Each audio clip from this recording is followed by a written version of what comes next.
So ayan mga kadrama-rama, alam ko pong inaabangan niyo po no, yung next na mangyayari po dito sa Abot Kamay na Pangarap dahil sobrang nakaka-tense na nga po no. At saka nakaka-excite na nga din po talaga yung pinapakita ni Director every episode dito sa Abot Kamay na Pangarap. At alam naman po talaga natin no mga kadrama na noon pa man talaga ay pinagsabihan na nga po talaga ito si Zoe ni Morgana na dapat ay matuto po siyang tawagin siyang Morgana, hindi yung mommy.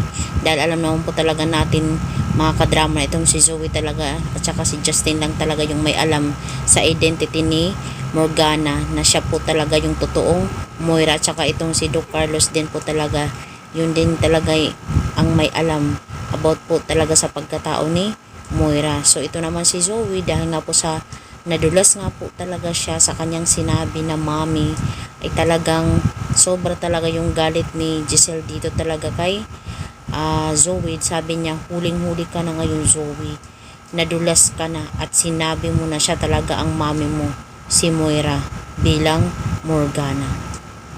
Totoo nga ang sinabi mo nang galing na mismo sa'yo. Kaya itong si Zoe dahil nga po sa kanyang hindi nga po talaga siya nag-iingat sa kanyang sinasabi noon pa man talaga pinaalalahanan na siya ng kanyang mami na si Moira na wag kang masanay na tawagin akong mami kundi masanay ka na tawagin mo akong tita Morgana. At yun din talaga yung sinasabi nung nanay talaga ni Moira na si Madam Chantal dito talaga kay Moira na wag ka, mag-ingat ka at wag mong pairalin ang emosyon mo.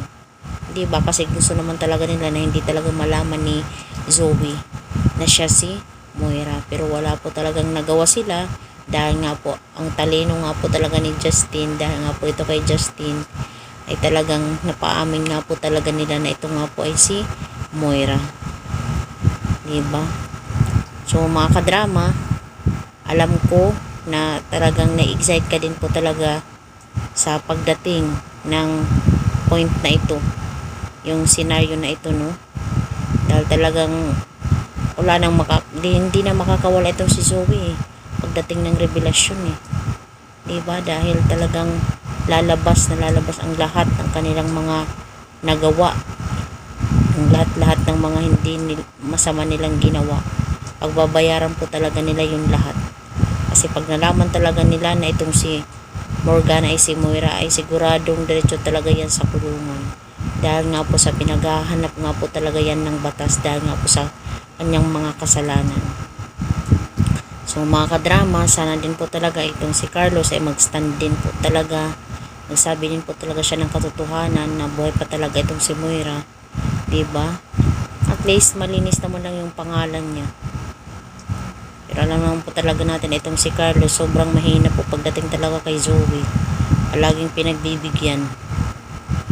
So ayan mga kadrama, abang-abang na lang po tayo. Don't forget to please like, share, and subscribe my channel para sa susunod na video is ma-update ko po kayo mga kadrama. Bye! Abangan!